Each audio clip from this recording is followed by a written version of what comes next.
ഭീകരവിരുദ്ധ പോരാട്ടത്തിൽ അസാധാരണ പങ്കാളിയാണ് പാകിസ്ഥാൻ. പാകിസ്ഥാൻ പിന്തുണയുമായി യുഎസ് ജനറൽ. ഇന്ത്യയെ ഞെട്ടിച്ച യുഎസ് ജനറൽ ഒരു പ്രസ്താവന ഇറക്കിയിരിക്കുന്നു.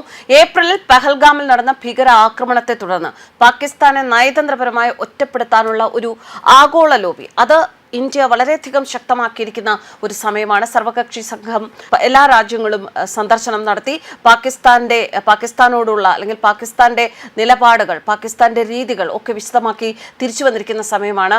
ഈ അവസരത്തിലാണ് ഇത്തരത്തിലൊരു പ്രസ്താവന യുഎസിൽ നിന്ന് വരുന്നത്.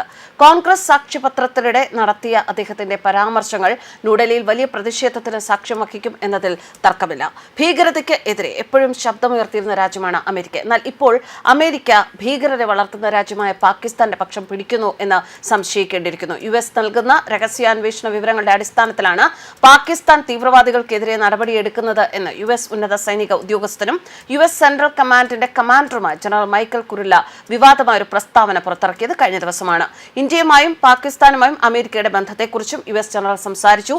പ്രതിനിധി സഭയുടെ സായുധ സേവന സമിതിക്ക് മുന്നിലാണ് യുഎസ് ജനറൽ മൈക്കൽ കുറില്ല ചൊവ്വാഴ്ച ഇന്ത്യയും പാകിസ്ഥാനെയും കുറിച്ച് ഇത്തരത്തിൽ വിവാദ പ്രസ്താവനകൾ നടത്തിയിരിക്കുന്നത്. ഇന്ത്യയുമായും പാകിസ്ഥാനുമായും യുഎസിന് ബന്ധം നിലനിർത്തേണ്ടി വരും. യുഎസിന് ഇന്ത്യയുമായി ബന്ധമുണ്ടെങ്കിൽ പാകിസ്ഥാനുമായും ബന്ധം നിലനിർത്താൻ സാധിക്കണം എന്നതാണ് കുരില്ലയുടെ വാദം. ഭീകരതയ്ക്ക് അഭയം നൽകുന്ന രാജ്യമായ പാകിസ്ഥാനെ ഭീകരതയ്ക്ക് എതിരായ തന്റെ പങ്കാളിയായി യുഎസ് ജനറൽ കുരില്ല വിശേഷിപ്പിച്ചതാണ് ഇന്ത്യയെ ഉൾപ്പെടെ ഇപ്പോൾ ഏറെ ആശ്ചര്യപ്പെടുത്തുന്നത്. പാകിസ്ഥാനുമായുള്ള പങ്കാളിത്തത്തിലൂടെ ഐസിസിനെതിരെ യുഎസ് നടപടി സ്വീകരിച്ചതായും അതിലെ അംഗങ്ങളെ കൊന്നതായും യുഎസ് ജനറൽ പറഞ്ഞു. യുഎസുമായുള്ള രഹസ്യാന്വേഷണത്തിനായുള്ള ബന്ധത്തിലൂടെ പാകിസ്ഥാൻ ഐസിസ് കെയുടെ 5 ഉന്നത കമാൻഡർമാരെ പിടികൂടിയതായി യുഎസ് അവകാശപ്പെട്ടു. ഇതിനു പുറമെ പാകിസ്ഥാൻ ആർമി ചീഫ് അസീം മുനീറിനെയും യുഎസ് ജനറൽ കുരില്ല പരാമർശിച്ചു. ഐസിസ് കെ ഭീകരൻ മുഹമ്മദ് ഷെരീഫുള്ളയെ താൻ പിടികൂടിയതായി അസീം മുനീർ വിളിച്ചു പറഞ്ഞതായും ജനറൽ കുരില്ല പറയുന്നു. 2021 ഓഗസ്റ്റ് 26 കാബൂളിലെ വിമാനത്താവളത്തിന് സമീപമുള്ള ബോംബ് സ്ഫോടനത്തിൽ ഷരീമുള്ളയ്ക്ക് പങ്കുണ്ട് എന്ന് കരുതപ്പെടുന്നുണ്ട്. ഈ ഭീകരാക്രമണത്തിൽ യുഎസ് ആർമിയിലെ 13 അംഗങ്ങളും ഏകദേശം 160 സാധാരണക്കാരും കൊല്ലപ്പെട്ടു. 9/11 ആക്രമണത്തിന്റെ സൂത്രധാരൻ ഒസാമ ബിൻ ലാദന് അഭയം നൽകിയ രാജ്യമാണ് പാകിസ്ഥാൻ.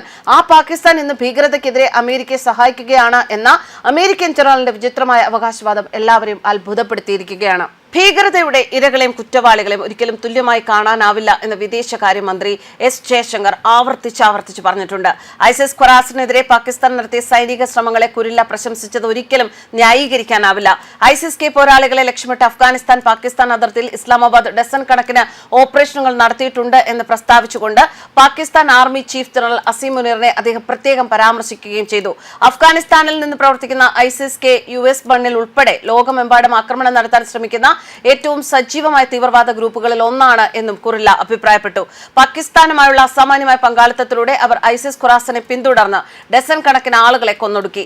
അവരുമായുള്ള ബന്ധത്തിലൂടെയും രഹസ്യാന്വേഷണ വിവരങ്ങൾ നൽകുന്നതിലൂടെയും കുറഞ്ഞത് 5 ഐസിസ് ഖുറാസൻ ഉന്നത വ്യക്തികളെങ്കിലും അവർ പിടികൂടി. പിടിക്കപ്പെട്ടവരിൽ 2021 കാബൂൾ വിമാനത്താവളത്തിൽ 13 അമേരിക്കൻ സൈനികരെയും 160-ലധികം സാധാരണക്കാരെയും കൊലപ്പെടുത്തിയ ചാവേർ ബോംബാക്രമണത്തിൽ പങ്കുണ്ടെന്ന് ആരോപിക്കപ്പെടുന്ന മുഹമ്മദ് ഷെരീഫുള്ള എന്ന ജാഫറിനെയും അദ്ദേഹം പരാമർശിച്ചു.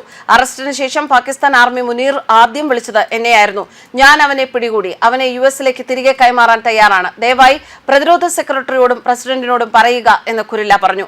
2024 തുടക്കം മുതൽ രാജ്യം 1000-ലധികം ഭീകര ആക്രമണങ്ങൾക്ക് സാക്ഷ്യം വഹിച്ചിട്ടുണ്ടെന്നും അതിന്റെ ഫലമായി ഏകദേശം 700 സുരക്ഷാ ഉദ്യോഗസ്ഥർ കൊല്ലപ്പെടുകയും 2500 സാധാരണക്കാർ കൊല്ലപ്പെടുകയും ചെയ്തിട്ടുണ്ട് എന്നും അദ്ദേഹം വെളിപ്പെടുത്തി.